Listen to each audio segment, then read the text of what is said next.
Olá pessoal, estamos aqui com a doutora Ana Yokoyama, falando para os nossos colegas pacientes de talassemia.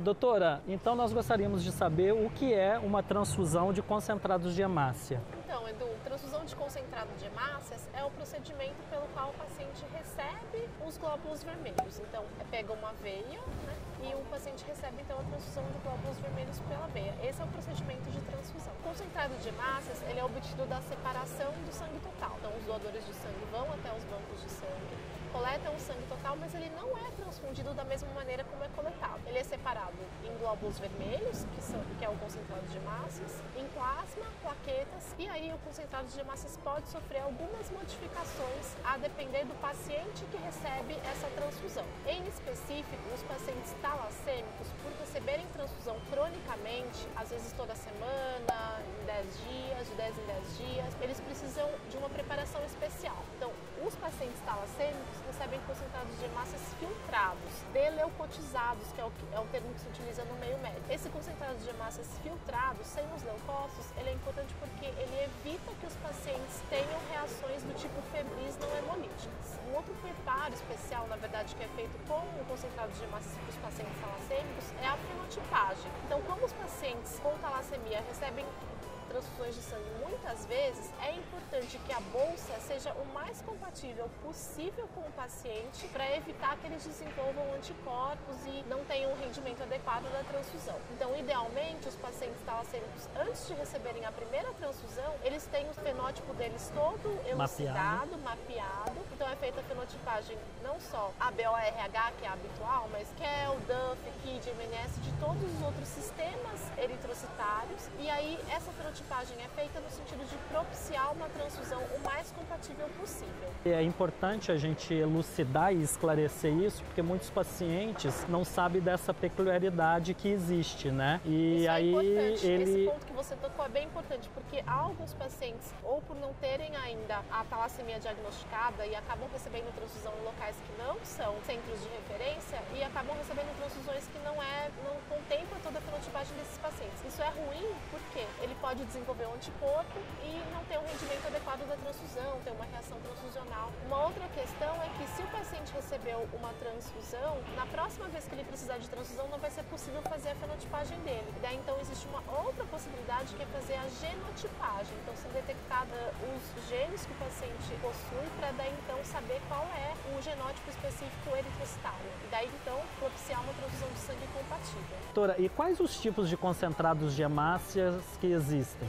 Então, Edu, além do concentrado de hemácias filtrado, existem algumas outras modificações que a gente também pode fazer no concentrado de hemácias para atender necessidades especiais de alguns pacientes. O concentrado de hemácias pode ser também lavado. A lavagem é feita no sentido de se evitar reações do tipo alérgicas. Então, pacientes que têm reações alérgicas com prurido, pápulas, o preparo que deve ser feito é a lavagem para remoção do conteúdo plasmático e então evitar que eles tenham novas reações alérgicas. Existe também o concentrado de hemácias irradiado, que é indicado para pacientes que têm algum tipo de imunossupressão, pacientes transplantados ou que estão fazendo quimioterapia, ou pacientes neonatos pré-termo, prematuros, eles recebem concentrado de hemácias irradiado para evitar uma reação que se chama GVHD transfusional. A lavagem é mais habitual para a talassemia, né? Tendo em vista o número de transfusões, ou isso não tem nada a ver? Não necessariamente. Tem alguns pacientes talassêmicos que não fazem reações alérgicas. A reação alérgica é propiciada por resíduos de proteínas presentes naquele plasma que se encontra no hemocomponente. Não necessariamente todos os pacientes talassêmicos vão ter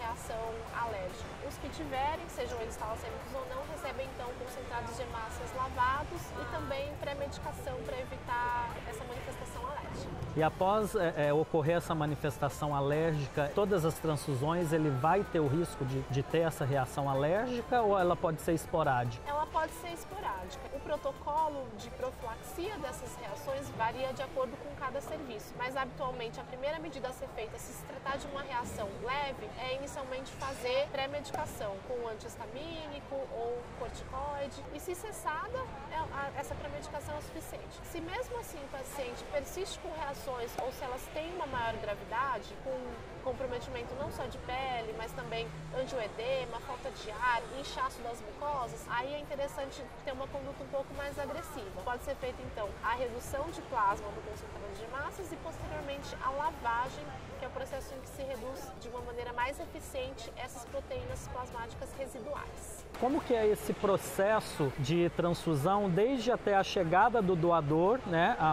ao centro onde ele vai doar, até o paciente receber essa transfusão? O doador precisa ser saudável, né? Idealmente uma pessoa saudável, ele pode doar a partir dos 16 anos de idade. Ele se dirige a um banco de sangue, a um centro de coleta, é feita a identificação desse doador e ele passa por uma triagem clínica. Essa triagem clínica vai verificar se ele tem aptidão para poder doar. Não pode ter feito nenhum procedimento invasivo. São verificados também se ele usa algum tipo de medicação que impeça a doação ou se ele tem algum fator de risco que faz com que ele passe mal durante a doação, tem alguma intercorrência durante a doação. A triagem visa não só a proteção de quem vai receber o sangue, mas também a proteção do doador. Se ele passou na triagem, se não tem nenhum impeditivo, ele vai então para a sala de coleta. Na sala de coleta é funcionada uma veia e é coletado o sangue total. Enquanto o sangue é preparado, processado, são feitos os exames, as análises para avaliar se aquele sangue não tem nenhum risco infeccioso. E uma vez liberada então essa avaliação dizendo que o sangue não tem nenhum risco infeccioso, ele vai para o processo de armazenamento. É feita também a determinação, a BO e RH daquele concentrado de hemácias, em alguns casos específicos determinando também o fenótipo, outros fenótipos que não só RH, KEL, DUF, KID, MNS, para que o banco de sangue tenha em estoque bolsas de sangue com fenótipos compatíveis com os pacientes. E aí, aquela bolsa fica armazenada em um ambiente refrigerado. Uma vez que haja um paciente que precise de uma transfusão, é feita a tipagem ABO e RH do paciente e aí, a depender das peculiaridades daquele paciente, a determinação dos outros sistemas também. O que vai ser feito nessa amostra? Vai ser feita novamente a determinação do tipo sanguíneo daquele paciente e a pesquisa de anticorpos para saber se ele já tem algum anticorpo que precisa ser respeitado. É coletada então a amostra e aí o pessoal do banco de sangue seleciona uma bolsa para atender aquele paciente em específico, respeitando a questão do ABO e do RH, escolhendo uma bolsa que seja negativa para anticorpos que ele eventualmente tenha, e aí então é feita a prova cruzada para saber se aquela bolsa de fato é compatível com aquele paciente. Feita toda essa avaliação, o enfermeiro vai até o leito e instala a transfusão. É um procedimento bastante simples. Eu gostaria que a senhora explicasse um pouquinho mais, principalmente a importância de não só se ter um tipo sanguíneo, mas a questão também do fenótipo, porque muitos pacientes nos procuram dizendo: o meu tipo é A positivo, mas nunca tem sangue para mim. Mas é exatamente pela questão de anticorpos que ele já desenvolveu ao longo da vida de inúmeras transfusões. É verdade, isso é uma questão bem importante. Então, pacientes que recebem transfusão cronicamente, eles podem desenvolver anticorpos. O que é essa questão dos anticorpos? Por que isso acontece? Porque além do sistema ABO e RH, que determina o tipo sanguíneo que a gente corriqueiramente fala, eu sou A positivo, existem uma série de outros sistemas que determinam o tipo sanguíneo. É muito importante que seja feita a determinação desses outros sistemas eritrocitários para que eles recebam as transfusões o mais compatível possível. E aí o que acontece é que às vezes algum paciente recebe uma transfusão não totalmente compatível e ele acaba desenvolvendo um anticorpo. Uma vez desenvolvido esse anticorpo, não existe mais a possibilidade daquele paciente receber um sangue positivo para esse antígeno novamente, porque senão ele pode ter uma reação transfusional séria. Aí também a importância de se fazer, antes do paciente começar a receber transfusões, a fenotipagem, para que então, a partir do momento que ele é inserido em um programa de transfusão crônica, ele receba apenas as bolsas compatíveis para o fenótipo dele. Em situações em que o paciente tem transfusões recentes e que fica difícil de você fazer a fenotipagem, porque daí você você pode estar fenotipando não só a hemácia do paciente, mas também a hemácia da bolsa transfundida, existe a possibilidade de se fazer a genotipagem,